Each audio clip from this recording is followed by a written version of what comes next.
Hi friends, welcome back to our channel. నేను మీకు ఈ వీడియోలో బిగ్ బాస్ సీజన్ 8లో విన్నర్ అండ్ రన్నర్ ఎవరయ్యే అవకాశాలు ఎక్కువగా ఉన్నాయో ఇప్పుడు చెప్పబోతున్నాను.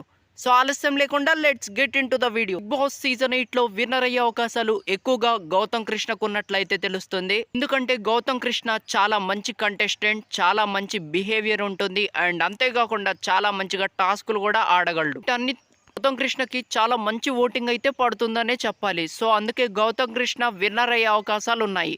ఇక రన్నర్ విషయానికి వస్తే రన్నర్గా నిఖిల్ మలియక్కల్ అయ్యే అవకాశాలు అయితే ఉన్నాయి. నిఖిల్ మలియక్కల్ టాస్కుల్లో నెంబర్ 1గా అయితే ఆడగలడు అండ్ అంతేకాకుండా నిఖిల్ మలియక్కల్కి ప్రీ ఎగ్జిస్టింగ్ ఫ్యాన్ బేస్ అనేది చాలా ఉంది. సో దానివల్ల తనకి ఓటింగ్ అయితే చాలా హ్యూజ్గా పడుతుంది. అందుకే నిఖిల్ రన్నర్ అయ్యే అవకాశాలు కూడా ఉన్నాయి. అండ్ అంతేకాకుండా ఇప్పుడు చెప్పిందంతా ఇప్పటి సిచ్యువేషన్ బట్టి మాత్రమే. సో 2 వారాలు ఉన్నాయి కాబట్టి ఏమైనా జరగచ్చు. విన్నర్ మారే అవకాశాలు కూడా ఉన్నాయి. అండ్ అంతేకాకుండా Big Boss season 8 grand finale రోజు స్టేజ్ మీద ఉండబోయేది మాత్రం నిఖిల్ అండ్ గౌతమ్. నాగార్జున గారు వీళ్ళిద్దరు చేతుల్ని పట్టుకొని అండ్ గౌతమ్ కృష్ణ చేతుతాడు, గౌతమ్ కృష్ణ విన్నర్ అవుతాడు అండ్ నిఖిల్ మలియక్కల్ రన్నర్ అవుతాడు అనమాట.